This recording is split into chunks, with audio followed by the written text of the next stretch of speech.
नाजरीन, ये वो रास्ता है पुलिस ट्रेनिंग सेंटर का जहाँ से वो हमला आवर दाखिल हुए। मजमूई तादाद उनकी 4 बताई जा रही है। वो यहाँ पे आके तकसीम हो गए। पहले आते ही उन्होंने जो है वो कैंटीन पर हमला किया, एडमिन ब्लॉक पर हमला किया। फिर उसके बाद जो है वो बारक की तरफ गए। वहाँ पर एक दहशतगर्द वहाँ पे गया और उसने हमला किया। तो वहाँ पे जो ट्रेनर मौजूद थे, जो वहाँ पे जो पुलिस वाले ट्रेनिंग के लिए मौजूद थे, उन्होंने उसके ऊपर हमला किया और उसके हमले को पसपा किया। फिर दूसरे जो हमलावर थे वो मुख्तलिफ़ जगहों पे फैल गए और उन्होंने बमबारी भी की, उन्होंने बम भी मारे, उन्होंने फायरिंग भी की और मुख्तलिफ़ जगहों को तबाह भी किया। एडमिन ब्लॉक भी मुकम्मल तौर पर इनका डैमेज हो चुका है।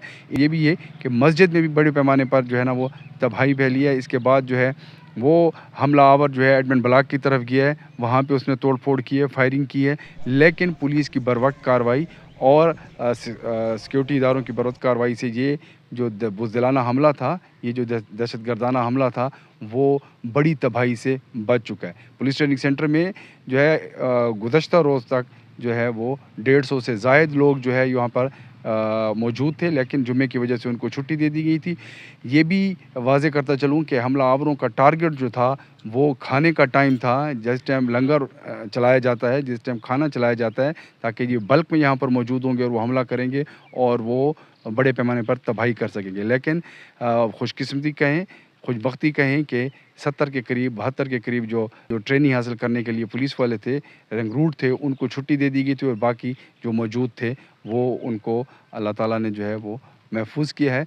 मजमूई तौर पर 7 एहलकार जो है वो शहीद हुए हैं और हमला आवरों के चारों बंदे जो हैं वो मार दिए गए हैं। और इसको इस तरह कहा जाए कि एक दफ़ा फिर दहशतगर्दों के हमले से जो तबाही होनी थी, वो तबाही होने से बरवक्त कार्रवाई की वजह से बचा ली गई है।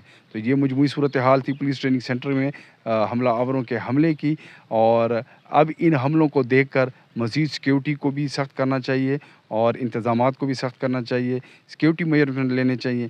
दहशतगर्दों की सोच से 2 कदम आगे हो के हमारे कानून नाफ़िज़ करने वाले इदारों को अपने इक़दामात उठाने होंगे, ताकि इस तरह के जो बुज़दिलाना हमले होते हैं, उनको जो है वक़्त से पहले जो है उनकी पसपाई की जाए और उनको नाकाम बनाया जा सके।